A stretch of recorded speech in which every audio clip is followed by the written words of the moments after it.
Hello there, viewers, and hello, Rabbi. Today's episode is going to be a follow-up on our recent episode on President Trump's plans for the Gaza Strip. Take it away, Rabbi.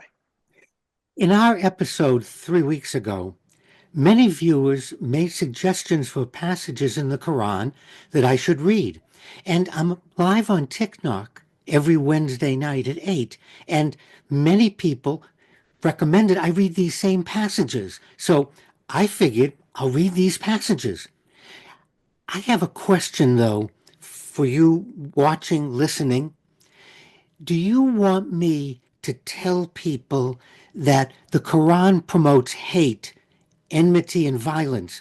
Or do you want me to use my social media to tell everyone that Islam isn't the enemy, that Islam, the Quran, and Muhammad, they preach peace, moderation, reconciliation, and tolerance? What do you want to leave me with? But we're not suggesting that you're not suggesting that the viewers tell you what you should say. You can always email me, rabbiblock@hotmail.com. You don't have to post anything anywhere else and make suggestions or quote passages. I'll take them under advisement. I really look for material. Have you revised your opinion on President Trump's strategy? President Trump's strategy is beyond left field. It is ridiculous, and he's trying to use blackmail and coercion, and that never has worked. Really requires cooperation.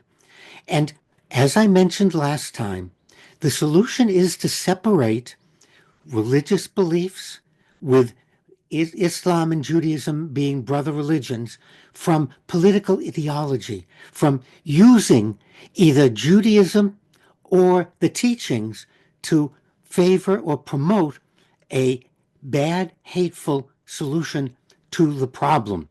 So these are the passages that you asked me to read.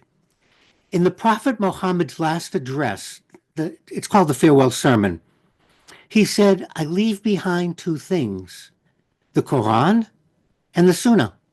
And if you follow both, you'll never go astray.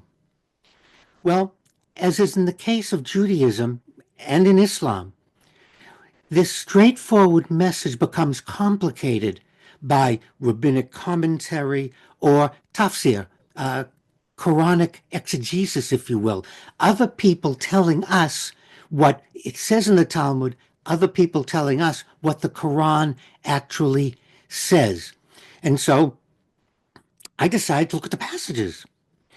One of the comments quoted that the Quran describes Jews as pigs and apes, and it cited two verses from Surat al-Ma'idah,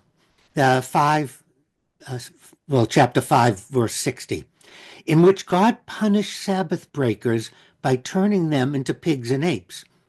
But when you read these passages more carefully and you sit with them, you realize that the punishment was reserved only for those individual transgressors, not for the entire Jewish people.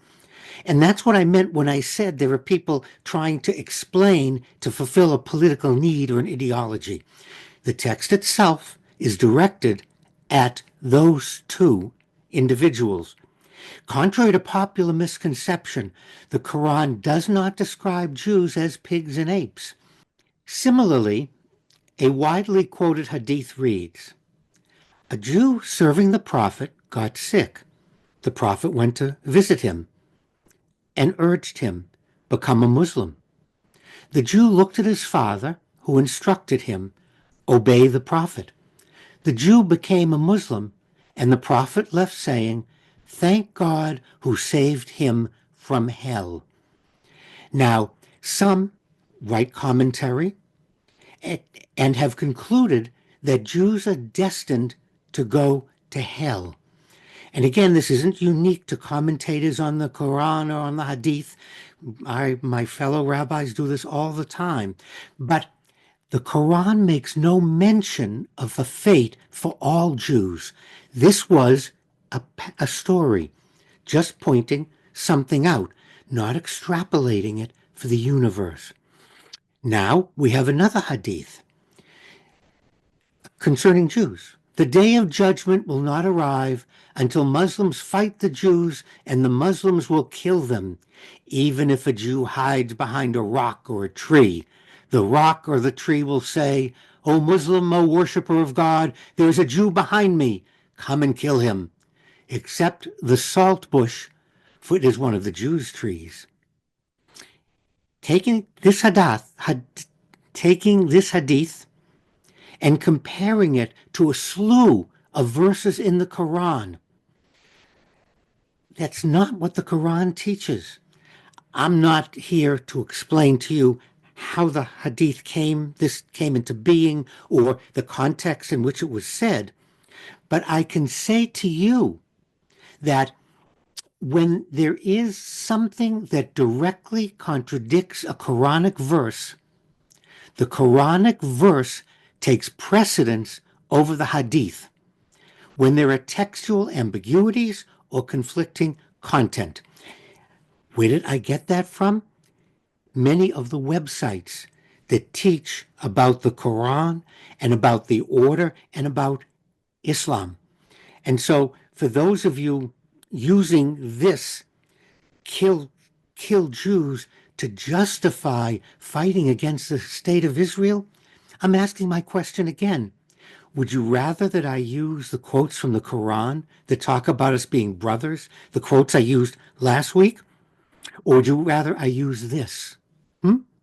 The Quran explicitly asserts in Surat al-Hajj, God will judge between you on the day of judgment concerning the matters in which you differ.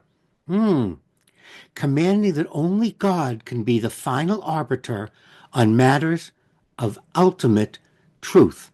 And many times in our Talmud, when there's discussion, the rabbis will say, we're disagreeing. God will make the decision at the end of days. Very similar to that idea concerning matters in which you differ, God will be the final arbiter. Moreover, the Quran contains many verses that describe Jews favorably, none of which instruct Muslims to fight them. Surat al-Baqarah contains the same verse twice.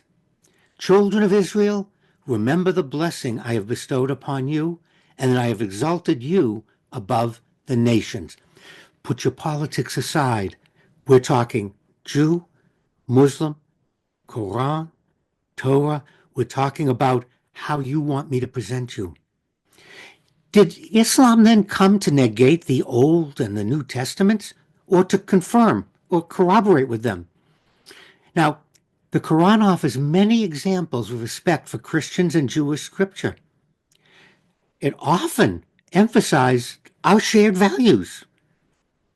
Its further demonstration in the Constitution of Medina, a pact signed by the Jews of Medina and the Prophet when he emigrated there in 622. This legislation united the two communities and accepted the differences between the two religions. Let's go back to that document and not the website for Hamas or Hezbollah or their pronouncements or their parading people on television or beheading people. Let's not use that. And I don't understand why you want to refer me to those passages when we have these passages. Does Islam offer Jews a broad scope of religious freedoms and protections?